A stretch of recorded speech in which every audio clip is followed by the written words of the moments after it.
Mr. Gilmer? Here. Dr. Stanbaugh? Here. And Mr. Zane?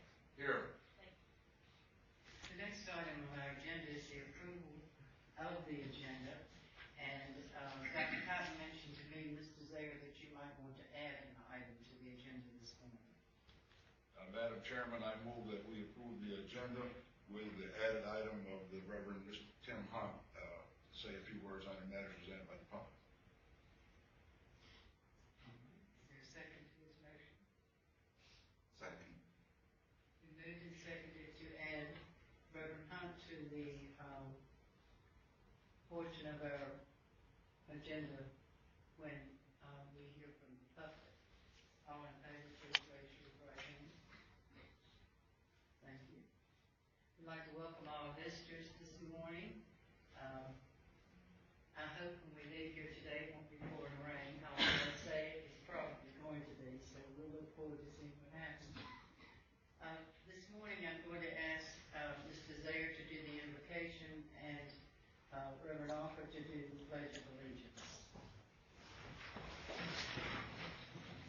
Madam Chairman, I have invited Reverend Hunt this morning. If it's all right with the board, I will ask Reverend Hunt to come up and give the invocation.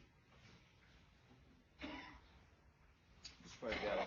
Father, thank you so much for the opportunity that we have to serve because you served us in a mighty way. And Father, I pray for the men and women that are gathered here that serve this community to help our students and our teachers be the best that they can be. So would you please guide their discussions today and make good things happen. And we pray this prayer in Jesus' name. Amen. I pledge allegiance to the flag of the United States of America and to the republic for which it stands, one nation, under God, indivisible, with liberty and justice for all.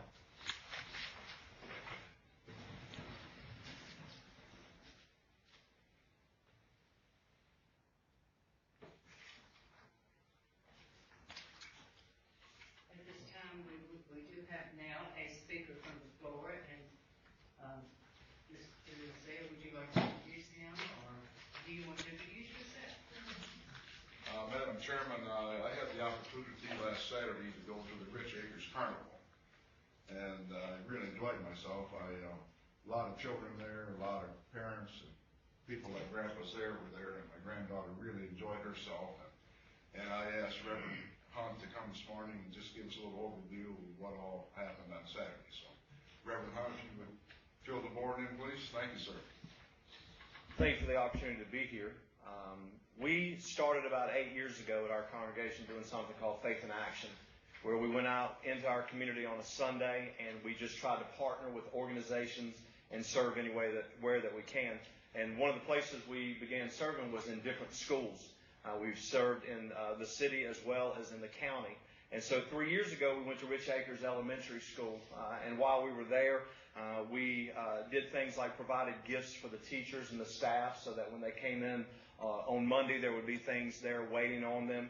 We built picnic tables, planted flowers and trees, did some painting, just tried to help out with the building all that we could. And the reason we did that is because, all of you know, we live in an economically challenged area.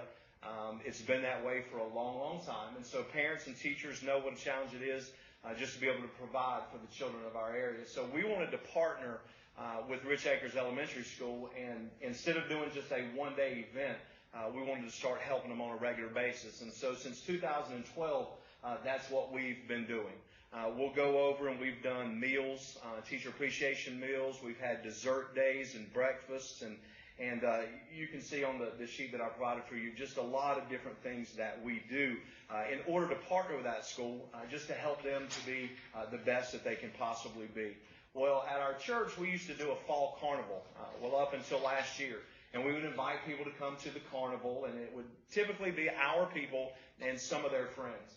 Our staff, and I want to introduce to you John Cooper, who is our children's minister at Rich Acres, and then also my wife, Amanda, who both of them were huge parts of making this carnival come together. We said, what would happen if we took the carnival away from our church and put it in the community? And we said, and we're already partnering with Rich Acres Elementary, what if we just did it at their school? We invite the entire school and their families, and we do everything for free. Because we know it's tough for parents to sometimes scrounge up enough money to pay the bills and get things done. So we didn't want there to be any cost whatsoever. And so this past Saturday, we set up a carnival, and we had carnival games and prizes. We had the big inflatables that they could play on. We did food, popcorn, cotton candy, snow cones, which Mr. Zaire enjoyed very much, the snow cones. And we just put on this huge event. And it was a way just for us to show our partnership with the school, the fact that we love the community, and we also wanted them to know that God loved them as well. And so our estimated numbers are between 550 and 600 people came. That's not including the 100 volunteers amount that we had from our own church that came and staffed the carnival. We also partnered with Henry County Sheriff's Department. They brought their crime scene investigating van over, and the kids were able to go in, and they talked to them about how they investigate crimes and gave them a badge and deputized them for the day and things like that. And we had some other things planned with Rich Acres Fire Department, and also the rescue squad, and the helicopter from Blue Ridge was going to come in. But because of the weather, we couldn't do that. We had to move everything indoors. But it still was a fantastic day. Our plan is to make this a regular event each year for them, and so we just considered it a privilege to be able to partner with them. And let me say that Principal Scott and that the whole staff that was there went above and beyond to help us do anything. They jumped right in there.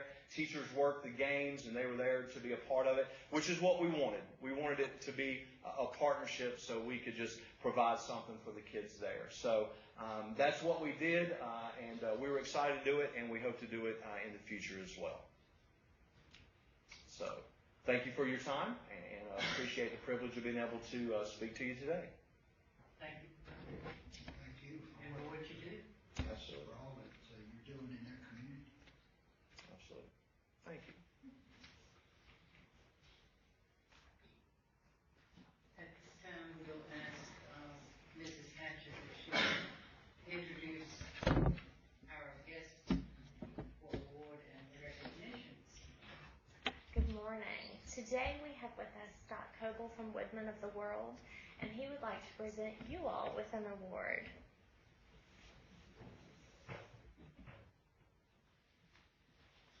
Good morning, Board of Directors. We've been here a few times with you guys for Woodman, but we really started to hit hard last year with Sandy and the teachers in the school systems with Woodman Life and what we do, because we're a nonprofit fraternal insurance company. And like the Reverend just said, the pastor just said, we know that this area, what can we do for our kids, what can we do for the community? So we got to start working with Sandy and the board up there, and my mother-in-law works for Sandville Elementary School.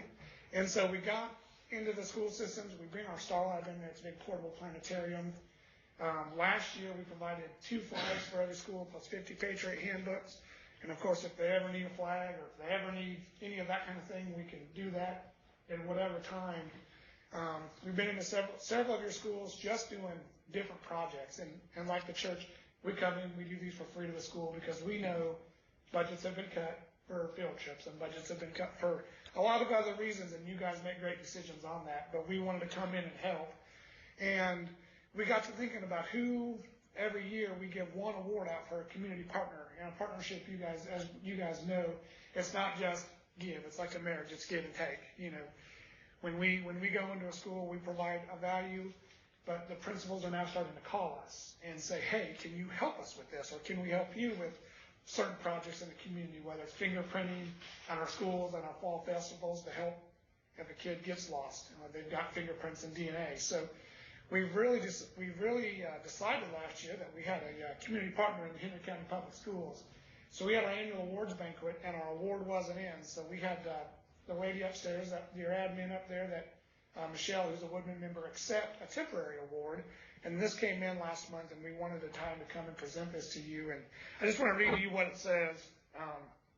It says Community Partner Award, and you guys can place us in whichever office. They only have one, so you have to find one where it goes. Probably Dr. Cotton might get to put it in his office, but it says, we don't accomplish anything in this world alone, and whatever happens is the result of the whole. and that was said by Sandra Day O'Connor. So on behalf of Woodman and Woodman Life, we wanted to present the community partnership to you guys, and so we look forward to our continued partnership. We've already got 3 or 4 Star Labs booked with inside the school system this year. A couple of schools have called for flags, so we'll continue to provide this partnership with you guys if you guys continue to want to work with us. So I don't know who is accepting this award. Dr. Cotton and Ms. Maddox.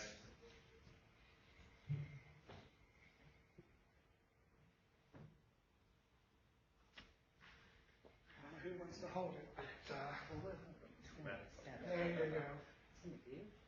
I'll tell you guys have that and continue to look forward to the partnership. Thank you. We appreciate that.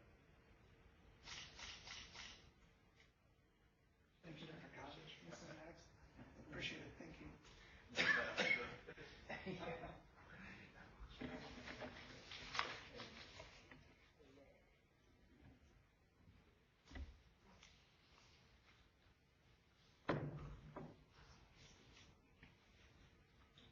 Good morning again. Good morning.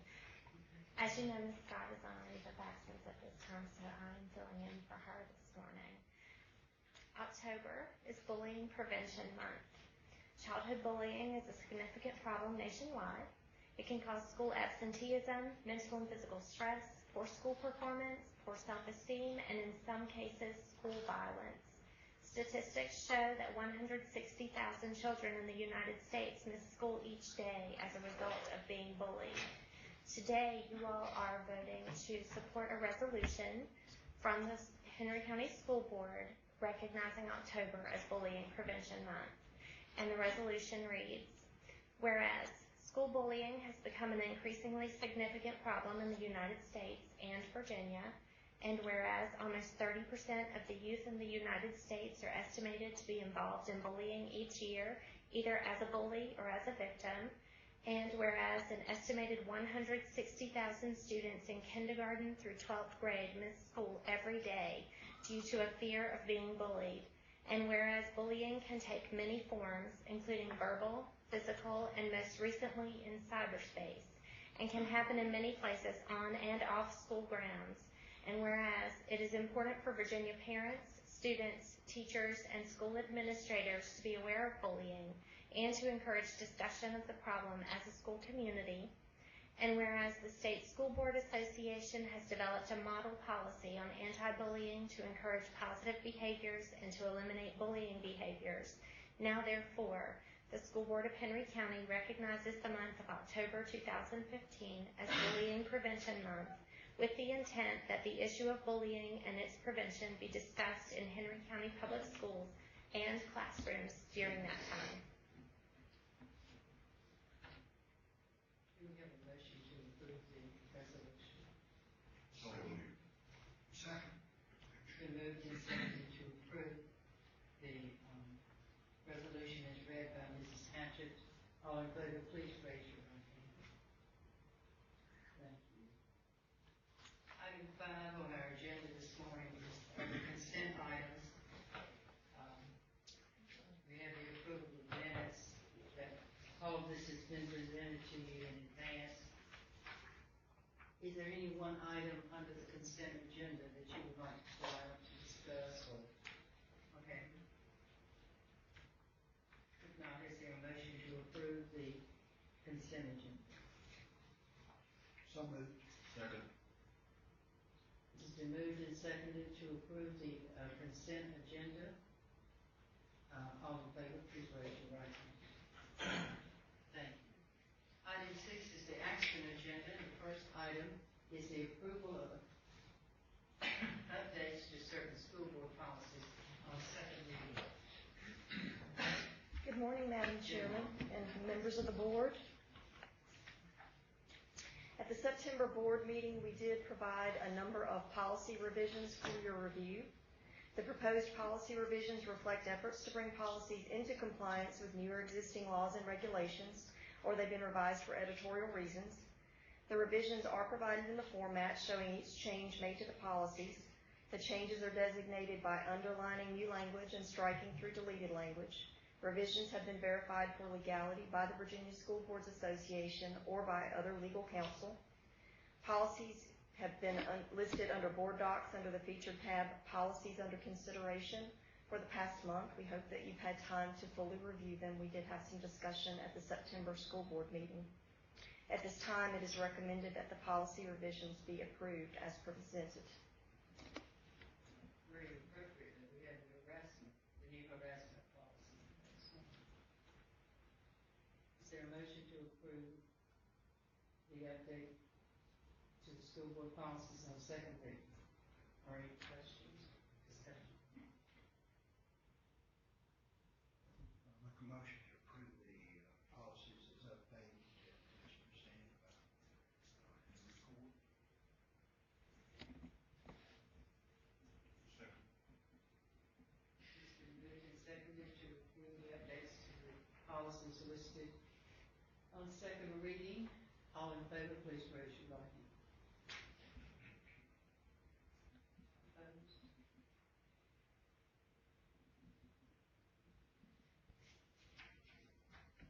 I think the vote is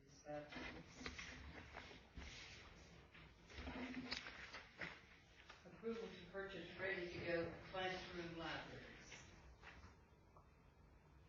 Good morning, Mrs. Maddoxon, members of the board. With the implementation of the Daily 5 in our K-2 classrooms, students have the opportunity to practice their reading through read to self, read to someone, and listen to reading. In order to keep students engaged and develop independent reading skills, students need a variety of books on their reading level from which to choose. Scholastic ready-to-go classroom libraries will help increase reading achievement with trade books that provide a variety of engagement to meet individual needs and interests of the students. These collections are selected by experienced educational professionals and develop vocabulary, comprehension, and fluency. Each 300-book collection offers 85 individual titles, plus 3 award-winning titles, 5 copies of each. These are perfect for shared reading and small groups, and Scholastic is the sole source provider of this product. It is recommended that the school board approve the purchase of the ready-to-go classroom libraries for all kindergarten classes, estimated at $11,107.10 from the FY 2015 Title I grant, and $18,882.07 from the 2016 Title grant, and that's a total of $29,989.17, and it's all reimbursable through our Title I grants. Move we approve, Madam Chairman. Second. Been moved and seconded to approve the purchase of the this ready-to-go classroom. They are awesome. We are so excited about them. All in favor, please raise your right hand. I have a question, lady. Yes, ma'am. Have you used these before? No, these are new to us. They're Scholastic titles. I mean, they're titles that we're very familiar with, but they're all bundled into one library, and our kids, and they're leveled. We're going to go do kindergarten, and we have plans to do first, second, third, and fourth as more money becomes available. It's going to be a very great addition for our Daily 5 program. Madam Chair, one of the things that we're trying to encourage is more reading and building that stamina in the classrooms, and obviously you have lots of books available to read, and there's a lot of nonfiction titles, which we know from the research. We really need to increase the nonfiction reading as well. So will you allow them to take them home, or do they stay in class? And that's up to the teachers. Lots of times teachers do have checkout procedures and allow them to take books home. Yes, I'm sure that is available. Yeah. It's exciting. So these won't be a part of the school library? No, it'll be part of each individual teacher's library in her classroom, so we get those books in their hands every day. In the past, we passed some history books that appeared in the classroom that was later found out to be inaccurate. So is there someone from the administration reviewing these to make sure that they are appropriate? You know, to have someone else tell us they're appropriate may be different from our opinion of what's appropriate. So We've looked at all the titles. They give us the entire list of all the titles. Our curriculum team has looked at every one of those books, and they are very familiar titles that we were familiar with and we are very aware of. Yes. And the teachers too will give us feedback as well.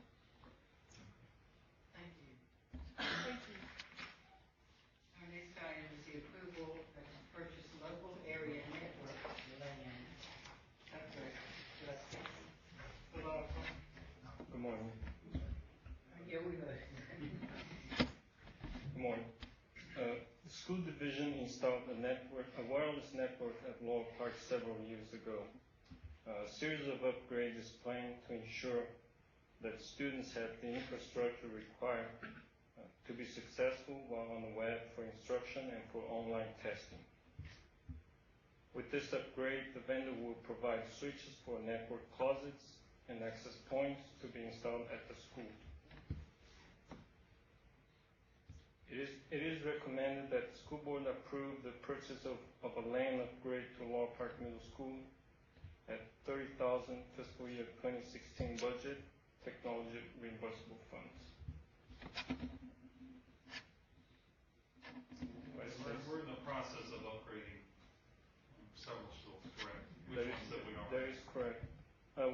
We have Bassett High School, Magna Vista High School upgrade, FC upgrade, Axon, Carver Elementary, George Washington Carver, and John Ray upgrade. And facilities and school board and school bus garage. And we have Camel Court, Drury Mason, Mount Olivet, Rich Acres, Sanville, and Stanleytown upgrade. So this will be the 7th school upgrade.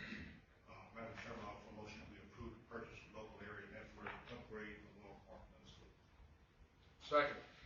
It's moved and seconded to approve the purchase of land upgrades for Laurel Park. All in favor, please raise your right hand.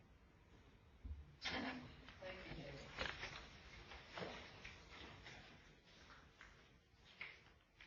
And now it's fun time. It's the superintendent's report, to see what's been going on in our schools. Thank you, Madam Chair. Members of the board, we have great things going on in our schools. I'm proud to share our October, actually this is from September, but our highlights are the first item, Helping Hands. Students in Mrs. Bradley's kindergarten class at Axon Elementary are discovering what it means to be a community helper in our area. Recently, students wore hard hats and safety goggles while practicing the art of hammering nails into blocks of wood, just like a builder might do when constructing or repairing a home for someone. That's a great skill to have.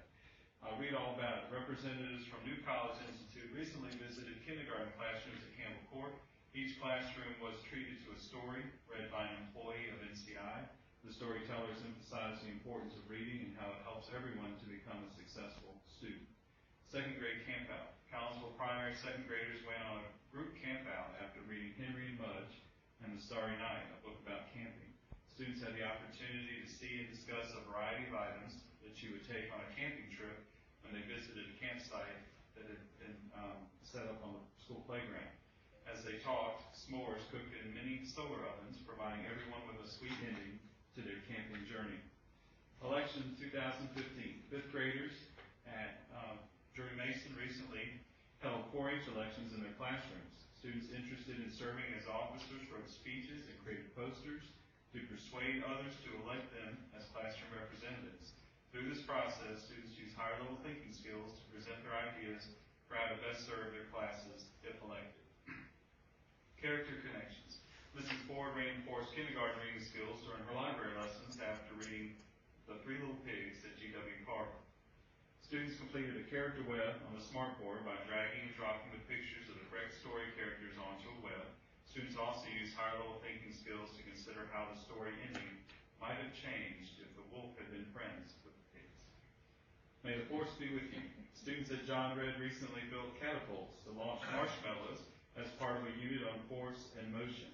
The students discussed kinetic energy versus potential energy and how much force would be needed to launch their marshmallows further than those of other groups. The students were able to see how force and motion directly correlated to landing positions as well. STEM on Wheels. The Institute of Advanced Learning and Research's STEM band visited Mount Olivet Elementary in September. For 3 days, students and their teachers enjoyed hands-on STEM activities courtesy of IALR.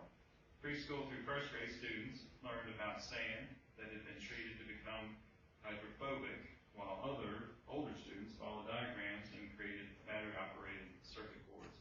And by the way, I believe all of our elementary schools have scheduled the STEM van, I guess we call it. So that's a great resource for us. It's hard to get on the schedule, so I think we get on that schedule early. Ahoy Mateys. Preschool students in Miss Rosenberg's class at Rich Acres learn their way around the school in search of a treasure chest after hearing the book, How to Become a Pirate. They use the map to guide them to the cafeteria, office, library, gym, art room, nurse's office, and playground before finding the treasure chest in their own classroom. Animal construction. 5th grade students at Sandville use Legos to create animal cells in science class this month. After constructing cell models, students worked together to identify organelles and their functions. And if you remember, the board approved the expansion of the Legos in our elementary classroom, so it's nice to see that they're using this for application to their learning, which is great. On the trail of a good story, Stanley County's first PTO meeting for the year kicked off with a twist on a well-known story about 3 little pigs and a big bad wolf. Staff members added their own twist by sending children and their families on a story trail around the athletic field to hear the wolf's version of the story. At each stop along the route, something was required of the audience, such as do arm windmills for 15 seconds so they could hear more of the story. The sum of the parts. At Fieldale Collinsville Middle School, math enrichment students have produced fraction creations from fraction shapes. Students were tasked with finding the sum of the fractions, creating a picture, and then writing a story to include the math concepts using fractions with like and unlike denominators. Objects in motion. Laurel Park Middle School 8th graders recently built a ramp using several books and a wooden board to measure the speed and velocity of moving objects. Students made a chart of 3 trial runs using toy cars to record the distance and time, as well as to calculate the speed of the vehicle. Students worked together to determine the factors affecting the speed of their toy cars and changes that might be needed to make the cars go faster. Unconventional participation. Making the use of one of the benefits of BYOT, as a reminder, that stands for Bring Your Own Technology. At Bassett High School, Michael Pittman uses FaceTime to communicate with a 6th classmate, Victoria George, who does not want to fall behind in trigonometry class. Through this video chat, Victoria assists the members of her group with their classwork and is able to keep up with the class even while she is absent. And that's exciting because we're seeing more and more students doing that so that they can stay connected with the learning. Wordplay. Crystal Lane, Shannon Reynolds, and Melody Margrave took on an idea they saw on Pinterest and adapted it to their hallway wall at Magna Vista. The writer's wall looks like a Scrabble board in the Magna Vista colors of silver, navy, and red. Scrabble pieces spell writer's wall, fiction, and poetry. The other board squares are being filled with student poetry, fiction, and persuasion pieces. Congratulations to the following Exabyte Challenge winners who will now be using Apple TVs with their students in their classrooms. Stacy Hollingsworth, math teacher at Laurel Park Middle. Daniel McKinney, civics and economics teacher at FC Middle. April Peters, 1st grade teacher at Mount Olivet Elementary. Brandon Johnson, math teacher at Laurel Park Middle. And Brandy Arnold, social studies teacher at FC Middle. And it's exciting when you can see how excited they are when they find out that they've won this great award, and we're getting much more participation as we continue to move forward. I believe we're planning for an Exabyte Challenge 2, from what I understand, so that's exciting. And finally, Madam Chairman and members of the board, I'd like to call your attention to an important community event. Citizens Awareness Week, also known as Blue Ribbon Week, will take place October 11th through the 16th in Martinsville, Henry County. During the course of the week, citizens will have the opportunity to participate in Support for Education Day on October 12th, a Candidates Forum October 13th, Acts of Kindness and Thank You Day on October 14th, and a Citizens Awareness Luncheon and Higher Education Forum at New College Institute on October 16th. And we certainly encourage members of the school community to support these activities during that week. Reverend Tyler Milner has been pulling folks together to plan for this, so I just wanted to bring that to your attention. And this does complete the updates from me for the past month. I hope you see all the exciting things going on in our schools, and I have other items, Madam Chair, in my section that I'll be glad to answer any questions on if the board members have questions about those. Any questions about the other items in his report?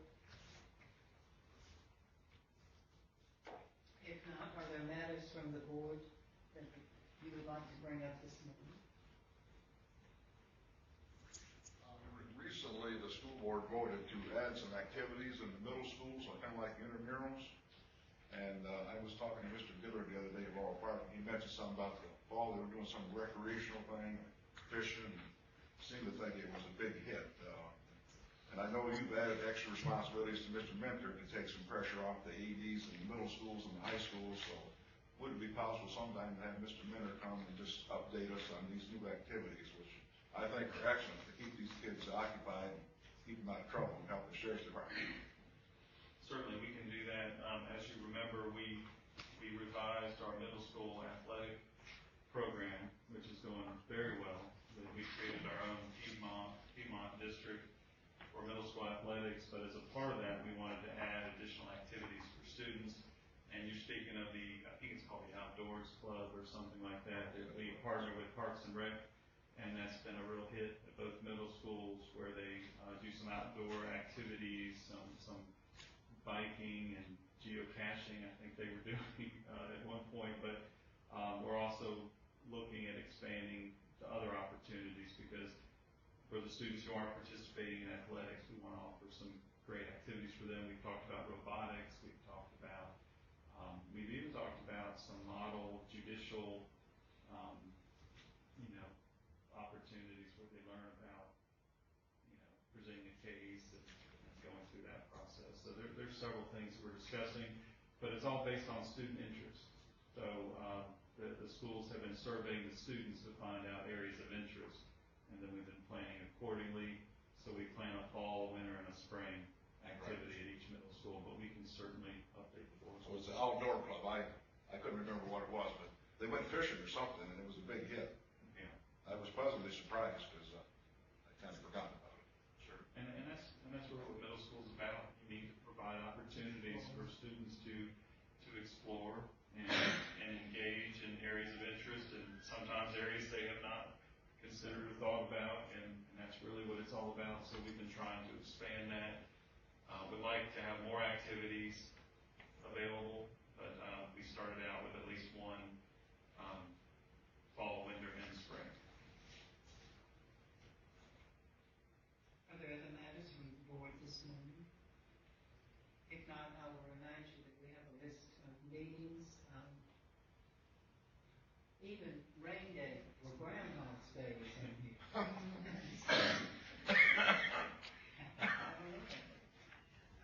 And we do want to remind you of some conferences. I believe there's supposed to be a conference today. Tomorrow, but maybe not because of the wind. Don't forget about the Williamsburg event. I see where Melinda has paid bills, so I guess everybody signed up for Williamsburg that's going to be able to go. How much longer do we have to sign up for that? Deadline is November 6th, so the No. deadline is November 6th. November 6th. But I need to know before that people get paid. And Madam Chair, I think you were speaking of the groundbreaking for the new elementary school. We are planning on, we thought it'd be December before we break ground, but we're being told it could be as early as November. So we wanted to make sure we do a groundbreaking on the new elementary school before this is a big deal. So we want to make sure that we schedule in the groundbreaking. And also as a reminder, we have the joint meeting with the Board of Supervisors to present the design of the new building. I know Dr. Stanbaugh has been involved in that as a member of the design team, but we have that planned, and the public obviously is invited and encouraged to join us. That will be in this room so that we can have the opportunity for folks to learn about plans for the new school. At this time, we have a work session, which I believe will be upstairs in our conference room, and all of you are invited to attend that if you would like. So we will take a brief break, and I'll ask people upstairs. All right, Madam Chair, members of the board, we have a couple work sessions planned for today, and the first one deals with IXL, which you did approve at a recent board meeting for us to continue to use that program, and we thought it'd be a great opportunity to share with you a little bit more about how that program is being used. And from what I understand, you're going to get to test that. Well, good morning, Madam Chairman. Office IXL Math and Language Arts. This is a valuable web-based program that our teachers, students, and our parents find very valuable because the questions that we run into on IXL are SOL-based. They also are truly differentiated so the teacher can assign a student questions based on where that particular student is and let them have multiple times of practice in the same area to make sure that they master skills before moving on. Additionally, the program allows students to have some interaction with computer adaptive questions, which they will see on the 6th grade test, and they also see those on our math assessments, and in the future we'll probably see on all assessments as the State Department changes to more computer adaptive testing. But for me, and I think you'll see as you get to play with the system yourself, the beauty of it is it provides that instant feedback. But Mrs. Shauna Pilson, our data coordinator, has graciously agreed to do a presentation this morning. And Mrs. Pilson is the perfect person to do the presentation because she was one of the first teachers to actually use IXL Math and to see its value and to make sure the rest of the county knew how valuable the program actually is. So with that being said, I'll turn the floor over to Mrs. Pilson.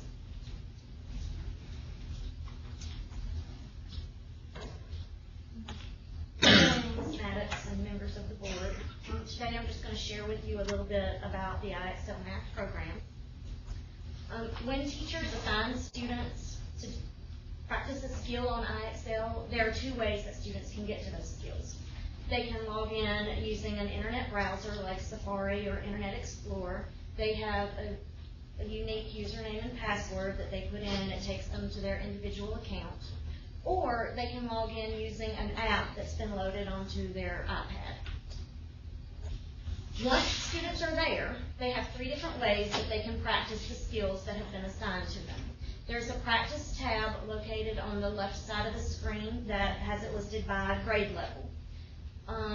That's very helpful because, as we all know, just because a student might be in a particular grade, that doesn't necessarily mean that they're working at that grade level. Like, so when I was a 4th grade teacher, it wasn't unusual for me to have to assign students to 2nd or 3rd grade skills, or maybe 5th or 6th, depending upon how they performed in the classroom. There are also 2 additional ways. There's a bar located at the top of the screen, and that's an example of what it looks like. Students can also click on awards.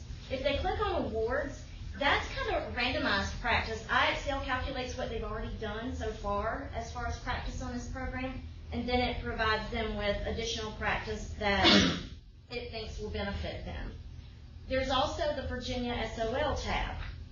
If students click that tab, what happens is they get a list of, like for example, if I'm a 4th grade teacher and I have my students click on Virginia SOL, at that point they get a list of all the 4th grade SOLs that we have for 4th grade.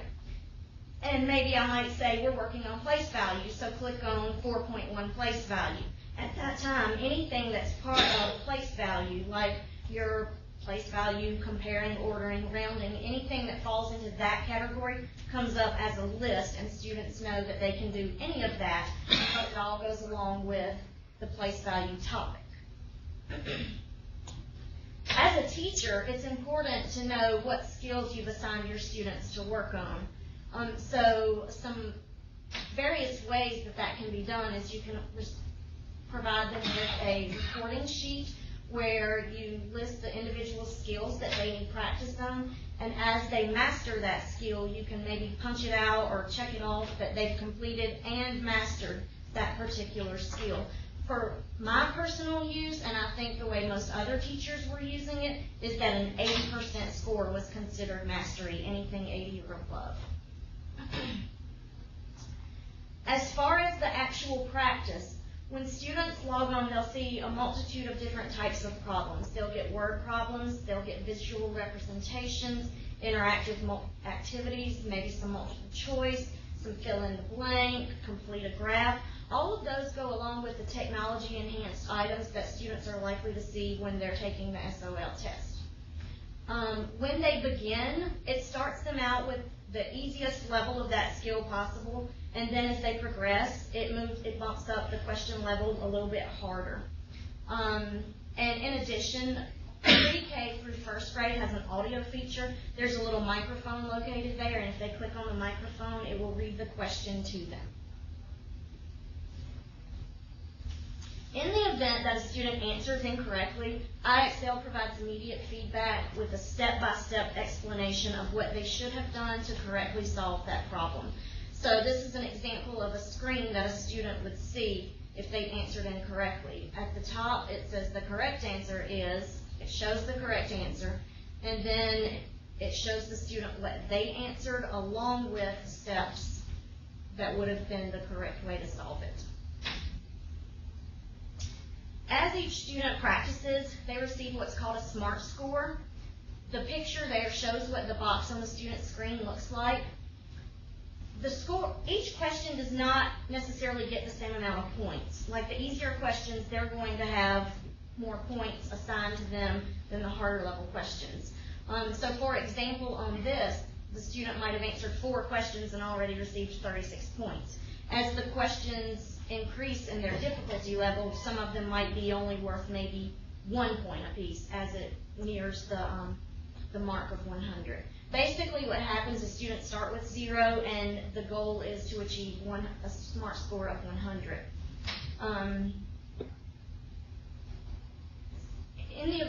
When a student answers and it's correct, the score increases. But in the event they answer incorrectly, the score does go down. So they have to continue practicing that skill until they get to that 100 SMART score.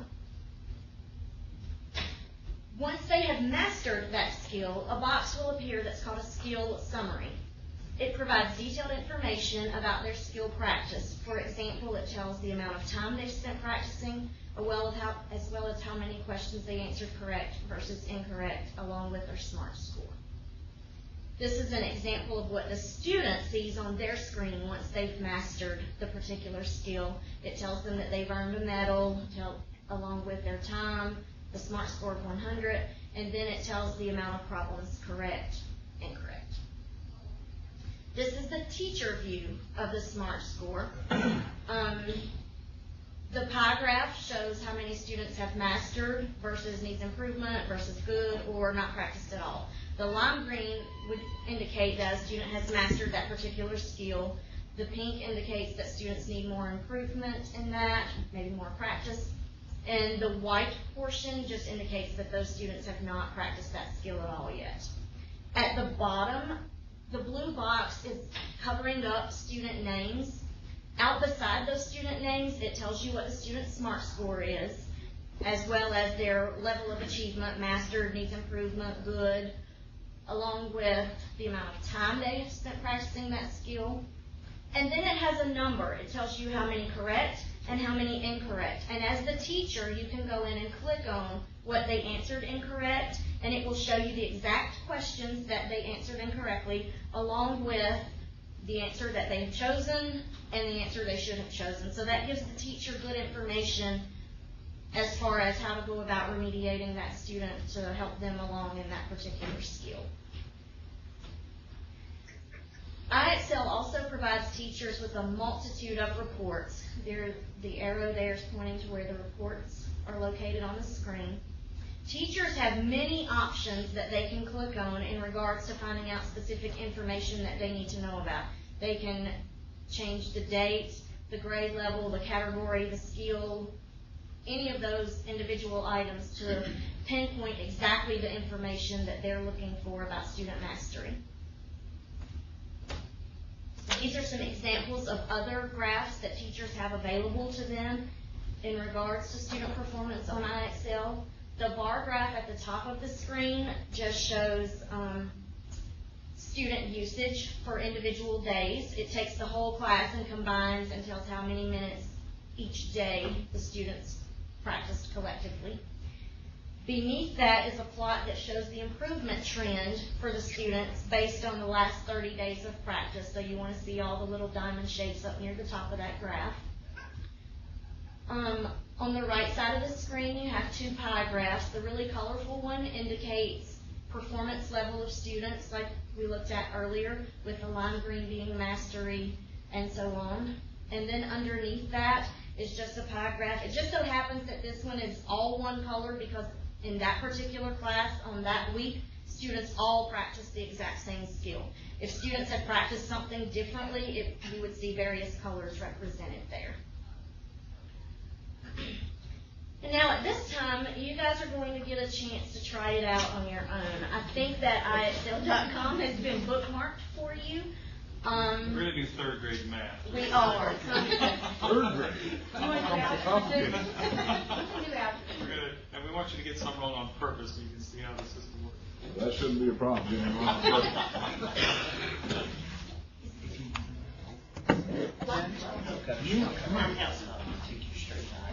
Paul Collins is good at math. He's going to come over there and do a couple for us. Yeah, man. Yeah, I'm a slower runner over here, okay? I need a little help. No, At least I'm honest. Yeah, this is the real world right here. So when you're there, there should be a tab located near the top that says Math. The row at the top. You go ahead and click on Math.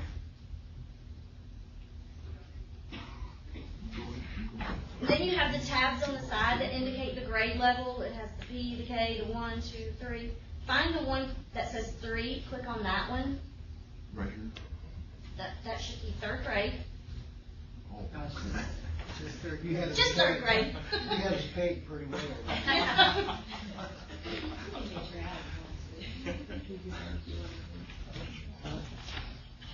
And then go ahead and choose maybe A10. I think that one goes along with greater or least.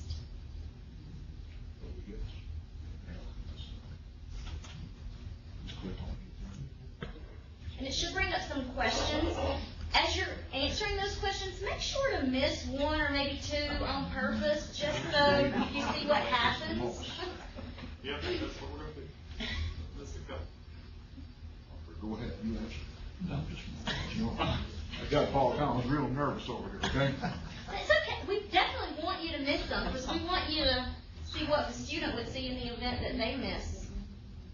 So I think we're going to answer would be 341 right or Fred, right? Let's get one right here, okay?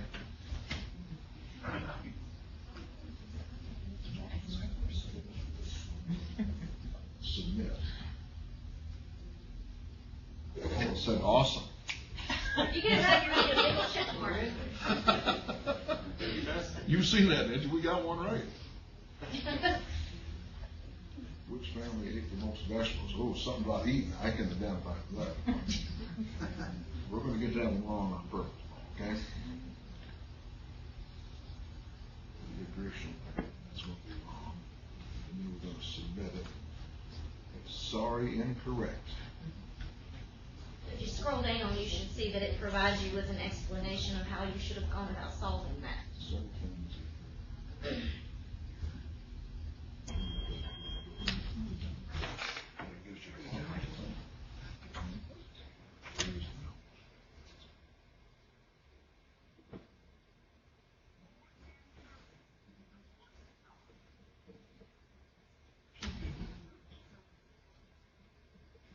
How important vocabulary is because most people, if you're not reading carefully. Where's the downloads? Oh, yes. You passed.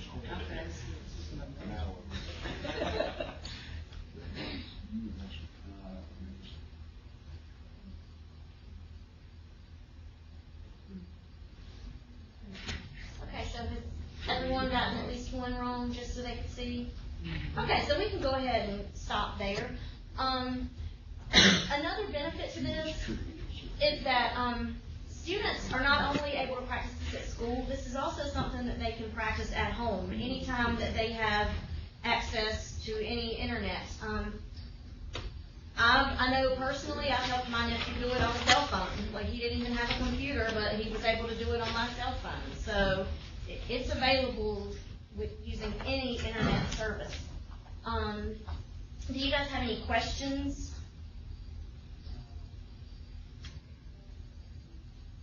This has got to help the teachers have less paperwork. It does. It's great practice as far as pinpointing specific skills. Like when I was a fourth grade teacher, there would be occasions that there would be students that maybe needed lower level practice for whatever reason, and it saved me tremendously because as a fourth grade teacher, I didn't have second, third grade work necessarily in my classroom, and so I was able to find what I needed right then and there, and that is a tremendous help. Like, saves you from having to hunt it down from another teacher, and it helps with the paperwork as well.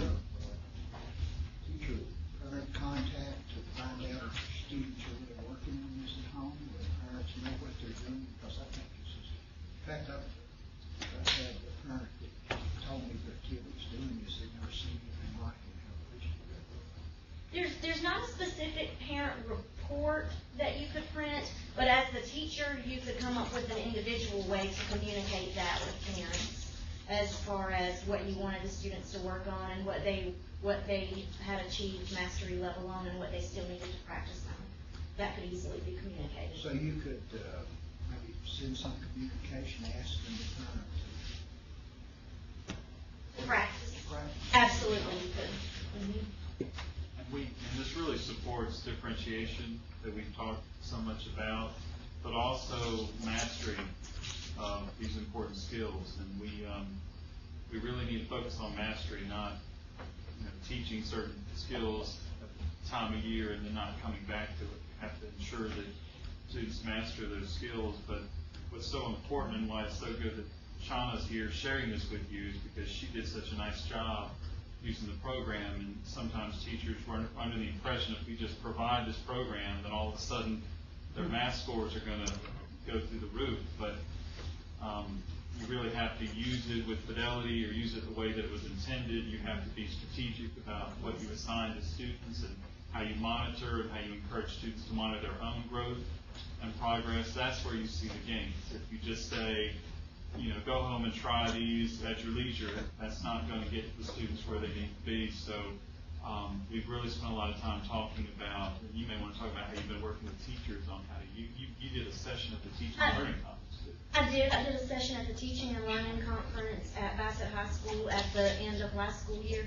And in addition to that, I talked to each instructional coach for the elementary schools about how they could better utilize the program in their own individual schools.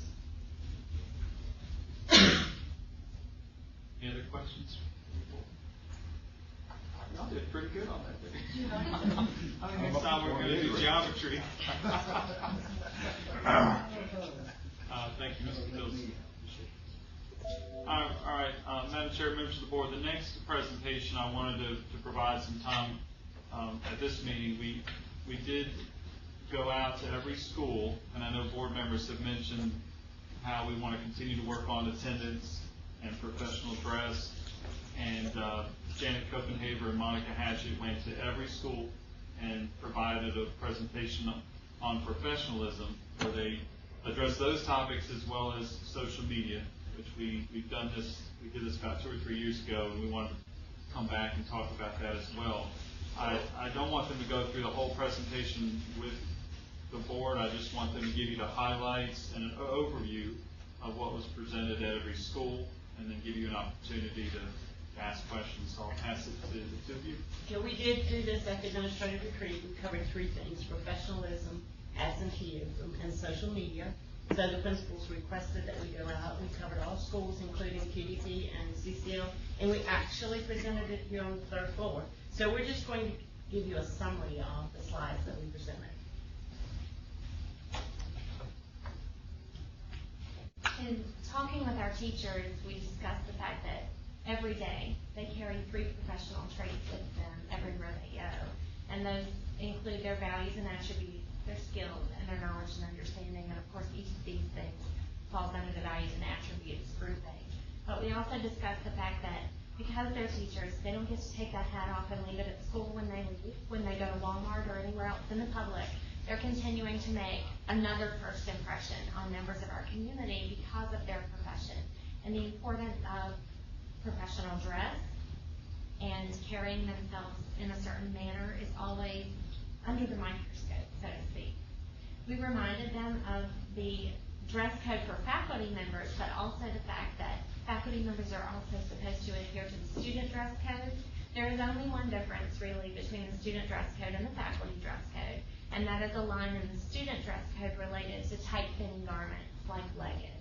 So we did point that out to them, and then remind them of the 3 categories of staff dress, because there are different occasions where a teacher might not dress as professionally as we're all dressed today, simply because we wouldn't wear what we're wearing today to field day, for example.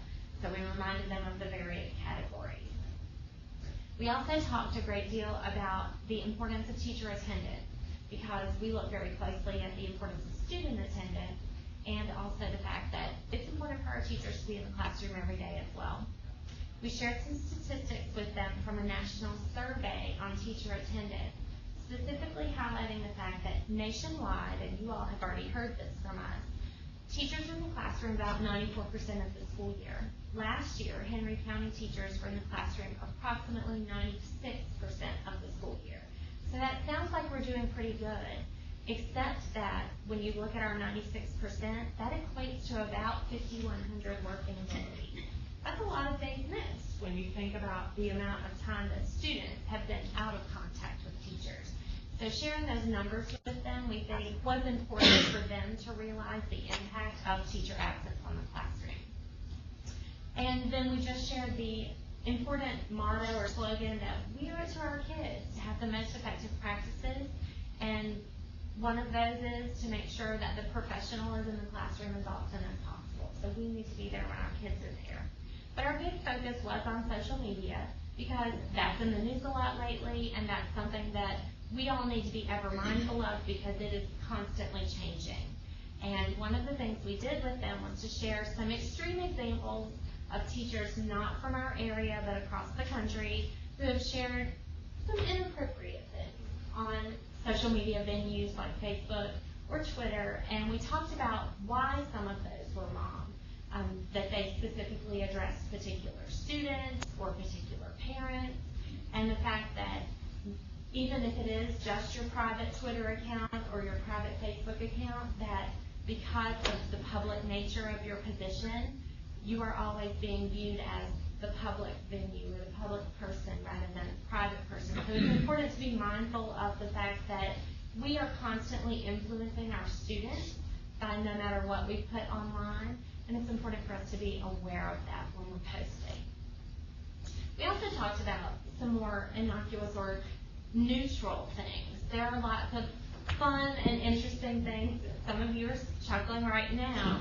Keep calm and pray for a snow day. There's really nothing wrong with something like that. Obviously, talking negatively about a student or a parent, that's really bad. But something like these, they're fun and funny. However, and we talked about this with the teachers, if you have a string of those over the course of several days, what impression does that give? And that's, we kept coming back to that. What impression does it give the public of you as a professional?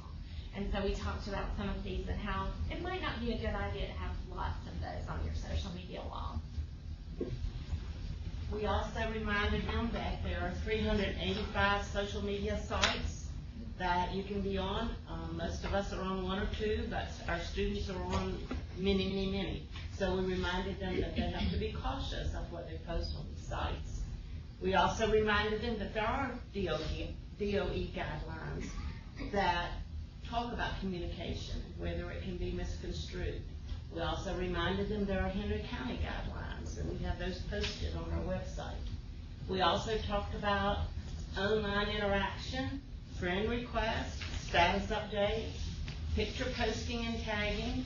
We also talked about commenting and how to never ever post during the school day. We reminded them that the students are on these every single day. These are just the ones that we know that they're on now. There's one new one that we're working with, but Yik Yak has been a bane in our existence all last year. It's a quick quick talk thing that goes away. So we've worked on that. We've worked on Snapchat a lot. I don't have these. I'm not a member of any of these, but our students are. So we reminded the teachers to be familiar with them and to watch what their students are on during the day. We also reminded them that we do have an acceptable use policy for computer use, and that the computer system is not a public forum. It's not okay to use your computer for a public forum or for religious activities. We also reminded them that this is posted on our website, and they are to sign it and turn it into us each year. We also reminded them that the computer system is a privilege, and there are certain rights with that privilege. We also reminded them about email. We reminded them that think before you send, because our email is archived for 7 years. Even though they delete what they send to somebody, and even though it's deleted on your computer, it is archived with Google for 7 years. So we reminded them to be careful about discussion on their email, and never ever to make sure they name a student. So we have ways to communicate about students rather than an email. That's actually been something that we've had to spend a lot of time talking about is, teachers should not be emailing personal information about individual students or names of students and grades and their, whether or not they're an ISS and all of those kinds of things that should not be sent via email. So we've been working diligently to teach administrators and teachers how to use a Google Doc that's protected and other ways that we share that information. But people are often surprised that we're not getting into details. You'll also notice that when we're talking about student situations, we don't name the students, because we have to be careful about sharing that via email. We also reminded them that we do take pride in protecting our students, but we do take pride in protecting our staff also. So these guidelines were their protection. And in wrap up, we just shared some reminders that are good for all of us. It's important as we email and communicate via social media to remember that we are role models for our students and for their families and members of our community.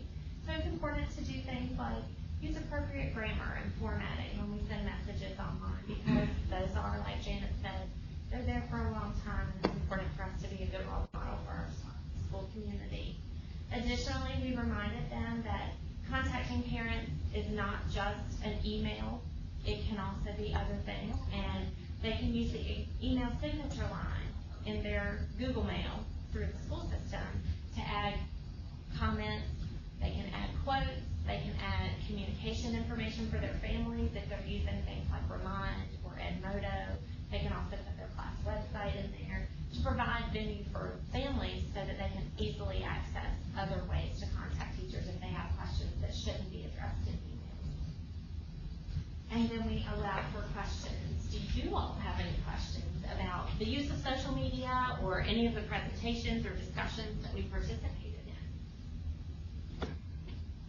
I would be curious, has the percentage of students signing the authorization to use a computer, has that increased? All students have to sign. Right. Have to sign that.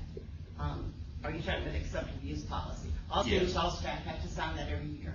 The But you have students some in who state of don't. conduct, yes. So they're not allowed to use a computer at that time. Is that- Very few. Very Okay, few. good. Very, very few. Particularly since we brought UIT into the high schools, and we're issuing computers and iPads because they want to be online.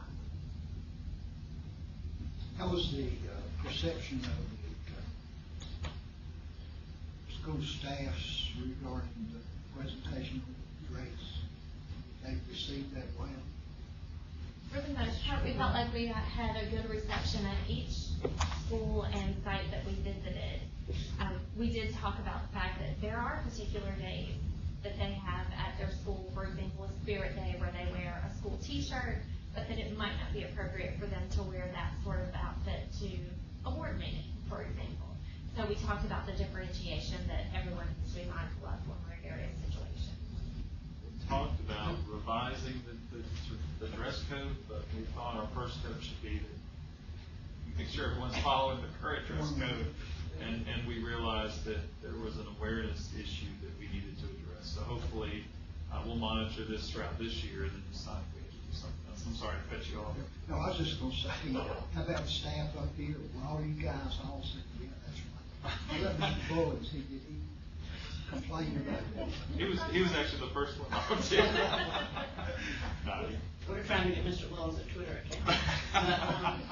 The questions, we have a lot of questions about social media, more about social media than dress code, professionalism, of course, what was correct, what's not correct. So it was just a guiding discussion with the teachers and the staff. I was wondering about 18-year-olds in high school and communicating their grades back and forth to parents. Is that an issue? We don't communicate any grades back and forth to parents. We have the parent portal for Power School, and the parent can log on at any time and get the grades. And usually, that's what we talk to the staff. Monica talked to the staff about that. If a parent requests that, just say, this is a good opportunity. You can log on to parent portal or give me a phone call. Like 18-year-olds that are in college, the college won't release their grades. No, that's true. They won't share it with their parents now. As a high school student, that parent could still have access to the student's grade. Yeah, no matter how. Parent portal. And the other thing that we talked about is sometimes an email is not the appropriate form of communication. Now, a lot of times we want to use email because it's quick and easy, but what I tell my staff all the time is if it's more than a couple sentences, that's a phone call or face to face. Sometimes we want to write paragraphs in an email. If you're getting to that point, you really need to have a conversation. I know the sample use policy applies to using school computers and so forth. With technology, we don't have any discretion over regulating that. We do. It's on our webpage. It's under the technology, and I believe it's on the parent webpage also. I just loaded the guidelines for Magna Vista because we're going down there next week and implement that. But there are guidelines, and a parent has to sign that also, as well as the acceptable use policy. But that would apply just to communication that took place at school as opposed to took place on the weekends and so on. But there is in the code of conduct that students sign, there is a line about anything that is distracting during the school day. So if there is, for example, a cyberbullying concern or something of that nature, and it does impede classroom instruction in some way, we do have the jurisdiction, so to speak, to address that at school because it is distracting within the classroom. Reverend Ogre, that might be what you were mentioning about those forms. They have to bring back BYOT forms, and they get a sticker on their device that indicates that they brought that back and that they've signed on to our network, because we don't want them using 3G or 4G network. They have to be on our network because it's filtered. So KOA has segmented a part of a network at each high school that's BYOT network. So the students must be on that network when they have their devices out because it is filtered. And the sticker helps us decide. So they're allowed to use the device in green areas, and if they don't have a sticker, they're supposed to be using the device in approved areas. So that encourages them to get that form turned in with the sticker. Some of them were a little reluctant at first to do that because they thought we were going to follow them and track them when they're at home, but that's not at all the case. It's just to make sure that they're on our network when they're in school because it's filtered. I see that Alex has thought up the guidelines for Magna Vista, so there are certain guidelines and goals and what BYOT is all about. And then we have our school policy and guidelines. And then the parent actually has a signature page, the parent and student Now, and on that signature page, it does say that we have the right to take this right away from the student if it's abused. And I think we've only had to do that once at Bassett in 2 years. We did have to take the right from the student because he abused it.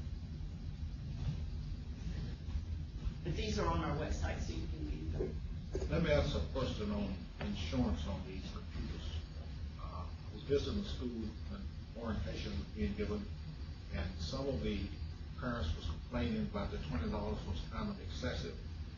Looked like to me that the cost and the number of students and all this kind of stuff and what these things cost looked like to me it was a little excessive. Does it change from year to year, or is it constant? To replace, it doesn't change, because if I were to replace that laptop this year, it would be a $999 laptop. I couldn't buy a used one. So the insurance stays the same to replace the piece. We feel with insurance is just a buy-in with the parents to take, and at back to school night when the parents have to go for their presentation, the principal reiterates all of that. This is buy-in for the parents. You know, these are your responsibilities for this device. When a device goes home, and we have over 4,000 going home, I think somewhere around there, 3,500 to 4,000, it's a big responsibility to get it back in the same shape that it went home. So we feel like if parents have to pay a portion of the insurance, then they're more likely to accept their responsibility. Is there any consideration given for the economically disadvantaged students, like the ones we give free and reduced lunch? I think schools do that sometimes. We don't up here, but I think. And you know, that hasn't been, I haven't heard problems if the parents have communicated that to you. Most of them are really happy to get it home. And I know if they don't go to the back to school night, you usually have 2 or 3 sessions, and it does not go home until the parent attends that session. Now, they have the right not to buy the insurance. It's not recommended. It's not recommended. And I will tell you that in other school divisions, it's a $50 It's a $50 waiver. or higher. So we managed to keep it. We are the lowest of all the research in the school divisions that I've done. We do have the lowest. Do we have any kind of figures as to loss rate? Loss rate, last year, I think we had 3 missing iPads. We recovered 2. I still have 1 I'm working on. I actually got one from Woolworth just like 3 weeks ago. Child moved and took his iPad with him. We have ways we can track them, but the Sheriff's Department's been really willing to help us.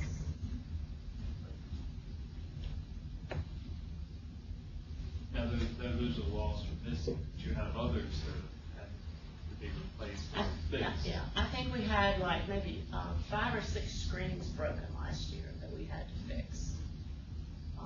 Had at Warrior Tech, we had 2 laptops, I think, that we had to send off to get repaired, and one of those was features.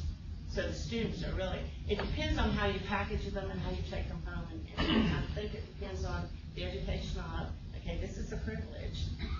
So we work really hard with our students saying, this is how you treat them. And the students know that, you know, if they mistreat them, then they're not going to.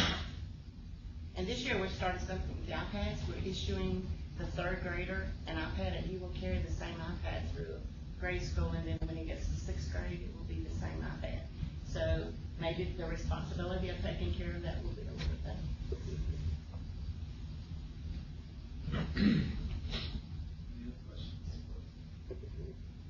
I thought it was important for you all to see that presentation. They had a whirlwind. They went I couldn't find either one of them for about 3 weeks. They were at schools when we got started. So thank you all for that, and I guess we'll have a chair move into close. At this time, we will enter into closed session, and today we will be discussing 3 items from state law.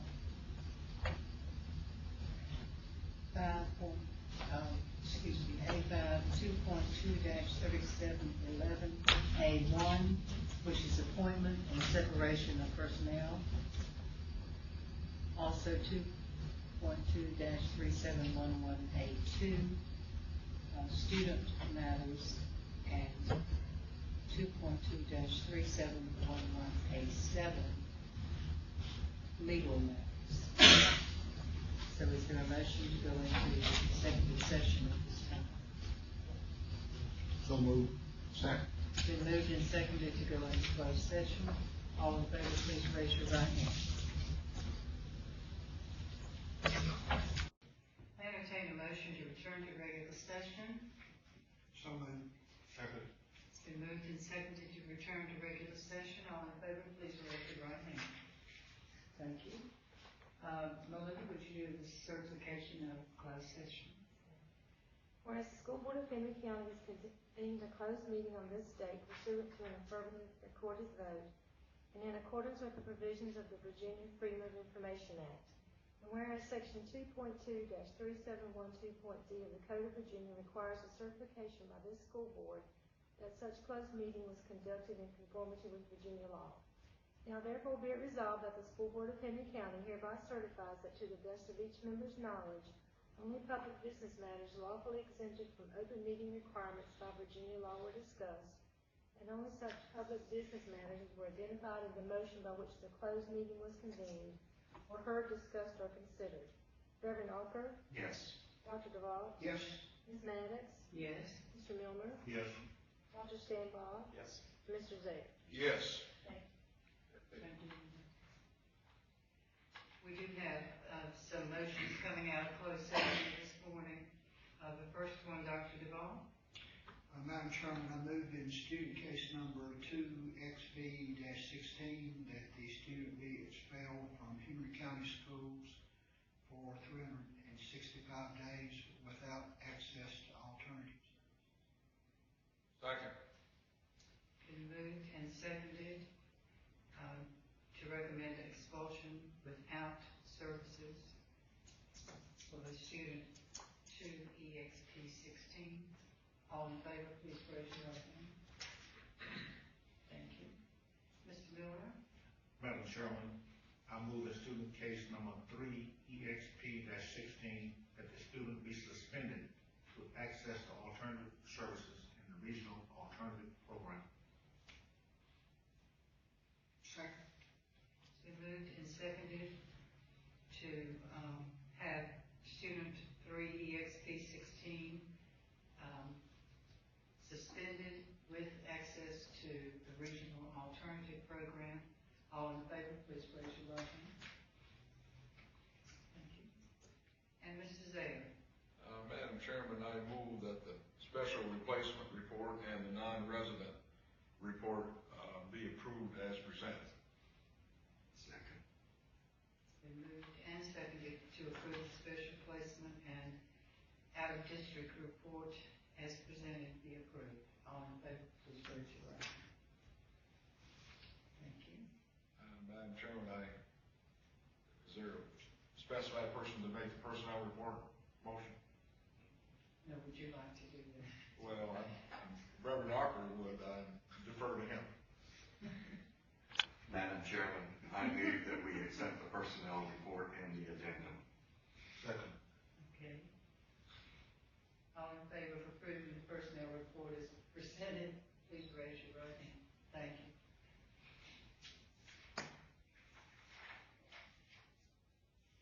There is not further business to come before the board. I will entertain a motion to adjourn. So moved. Second. It's been moved and seconded to adjourn this meeting. All in favor, please raise your